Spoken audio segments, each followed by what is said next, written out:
who meet every year, usually at a very posh location, to discuss, well, who knows? Because, as you've seen, it's all very hush-hush. Guests include the likes of Henry Kissinger, the head of the IMF, and our very own Prime Minister, as well as Mr. Bowles. The PM joined them for this year's top-secret tete-a-tete, which was being held this weekend in the Watford. Sunny Watford. It's where world domination begins. It's like Christmas for conspiracy theorists, including our Adam.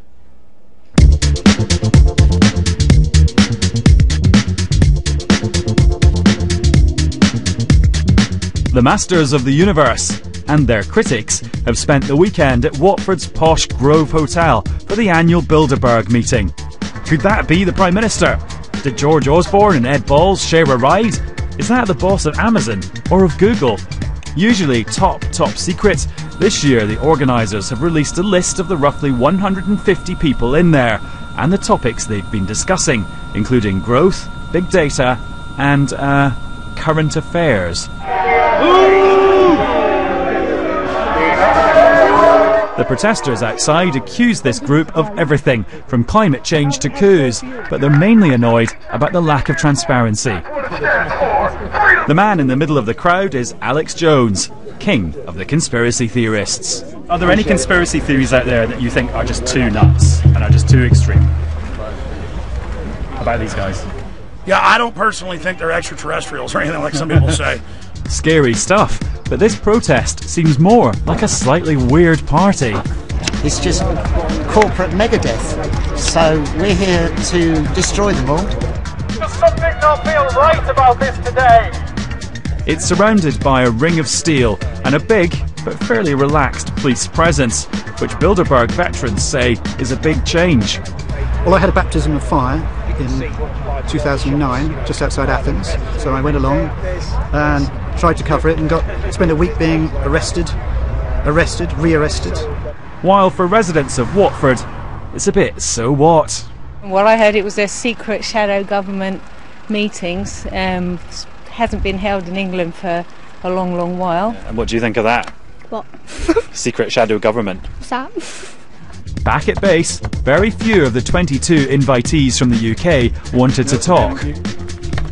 Well, I just managed to speak to a very senior Bilderberger on the phone. I asked him why all the secrecy, and he said until the 1990s they used to hold press conferences after every meeting, but no journalists turned up, so they stopped doing them.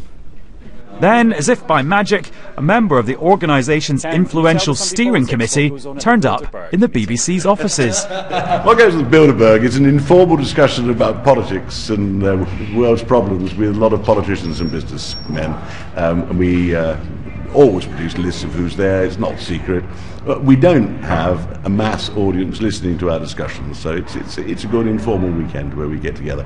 The internet is full of nutty theories about how we're ruling the world, we're going to invade America, we're poisoning the watercourses, all this kind of thing. It's very much duller than that, I can assure you. Oh, I'm actually slightly disappointed. Maybe not so sinister after all. But luckily I'm told there's a Bilderberg splinter group called the Trilateral, which includes the Chinese.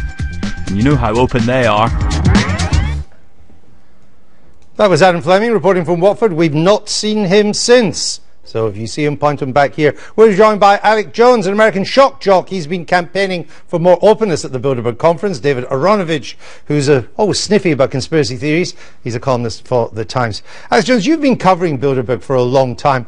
What have you ever found out about it? In that piece you just played, there's nothing in the water. Hydrofluorosilicic acid in major Harvard studies has been causing a 7-fold increase in bone What's cancer. that got to do with Boom. Bilderberg? What have I discovered about Bilderberg? The Yeah. BBC was able to get the documents decades ago that they helped found the euro, which was actually a Nazi German plan to take over countries economically. No, that's on record. And I've interviewed members of the EU Parliament on the subject who were out there at the event. But what's that got to do with 3,000 people. They turned Bilderberg? 1,000.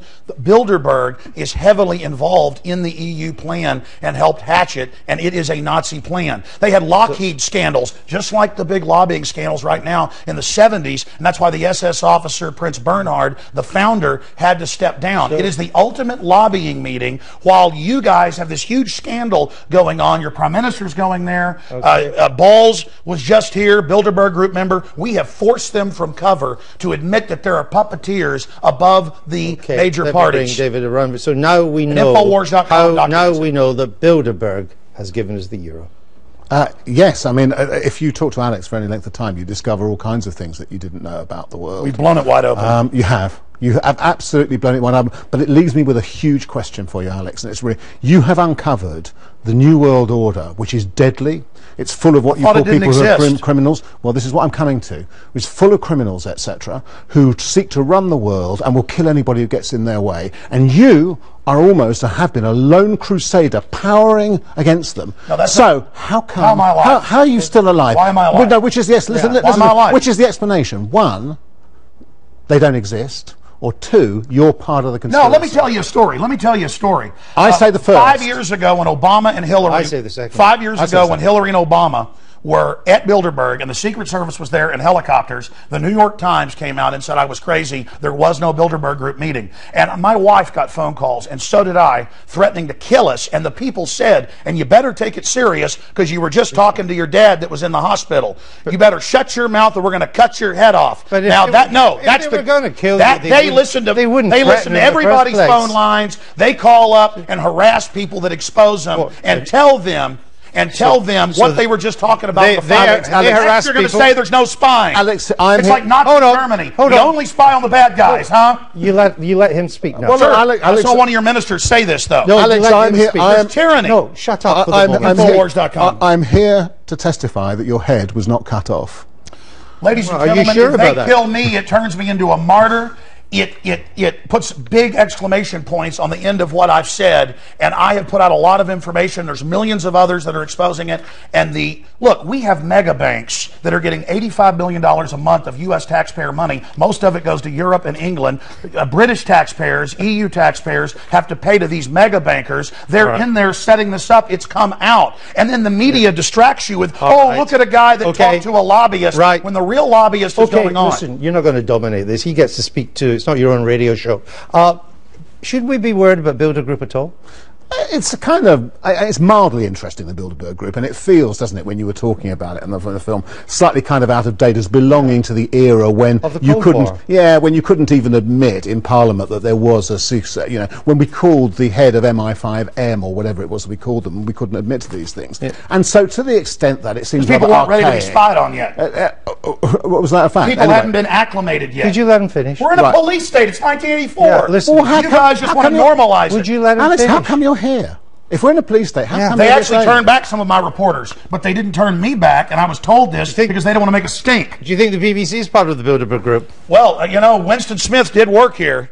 I mean, come on, Eric Blair worked here, and that's what he said it was. Why do you think we've let you on? Why have we let you on then?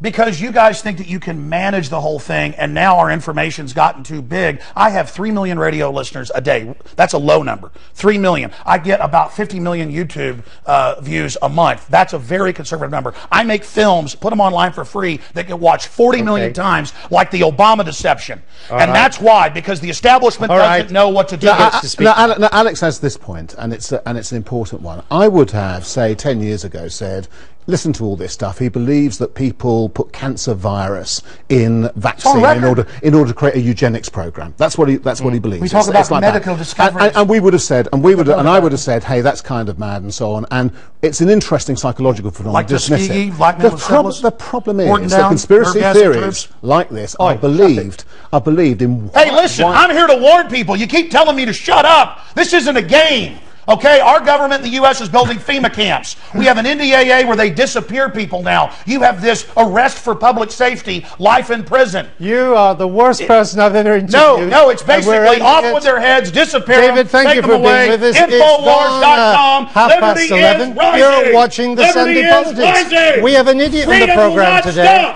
Coming up in just 20 minutes. You will not stop the Republic. Humanity is awakening. Infowars.com. No. You guys are crazy. I'll be looking at the week ahead with our political panel. Until then, the Sunday Politics across the UK. Thinking the public isn't waking up.